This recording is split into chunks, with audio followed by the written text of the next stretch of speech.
தலைவர் கூட பார்த்தீங்கன்னா வில்லனாக, அதாவது நம்பியார் ஐயாவுக்கு அடுத்தபடியாக நிறைய படம் நடிச்சவர் மரியாதைக்குரிய அசோகன் சார். ஐநாவரத்தை சேர்ந்த ஒரு ஃபினான்ஷியர் அசோகன் சாருக்கு பணம் கொடுக்குறாரு.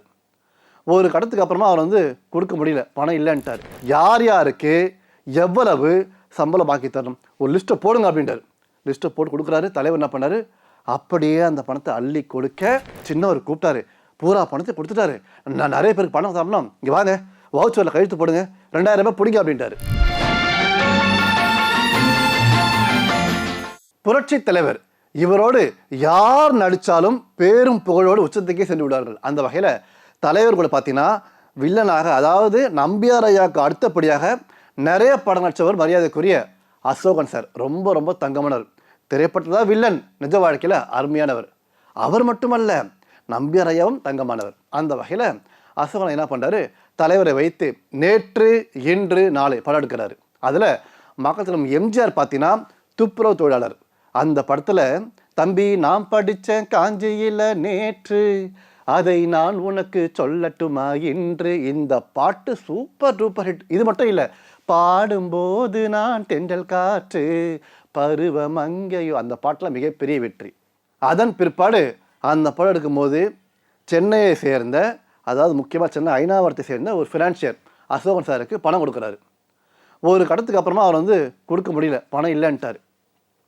பணம் வந்து பார்த்தீங்கன்னா பாதியிலே நிற்குது. அதாவது நடிகர்களுக்கு கொடுக்கணும், டெக்னீஷியனாக கொடுக்கணும். அசோகன் சார் வந்து பானஸ்தன், ரொம்ப ரொம்ப தங்கமானவர். ஐயோ என்ன பண்ணவர் ஒன்றும் புரியல, கையும் ஓடலை காலும் ஓடலை. இதை அறிந்த நம் புரட்சித்தில் ஒரு எம்ஜிஆர் என்ன பண்ணுறாரு, அவரை வர சொல்கிறாரு, வீட்டுக்கு போகிறார். எங்கே, ராமாவர் வீட்டுக்கு.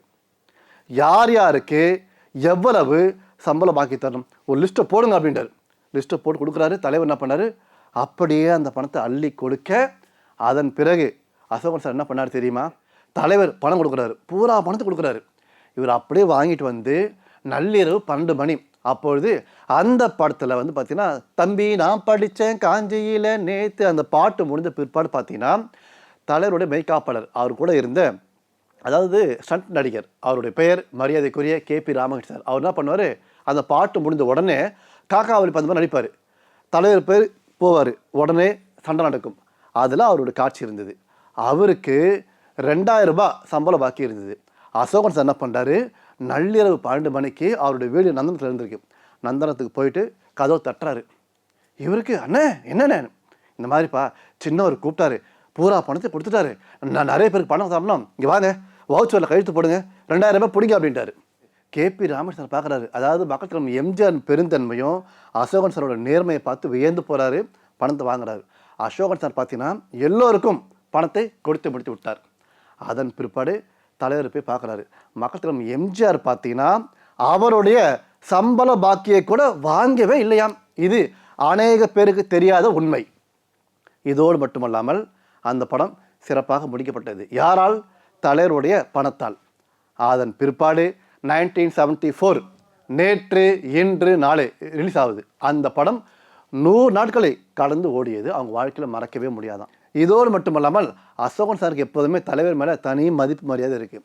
தலைவர் என்ன பண்ணுவாராம், அதாவது அசோகன் சாருக்கு என்ன சாப்பாடு பிடிக்கும் அப்படிங்கிறத ஞாபகம் வச்சுட்டு அவர் வீட்டுக்கு வரும்போதெல்லாம் அந்த சாப்பாடை பரிமாறுவாராம்.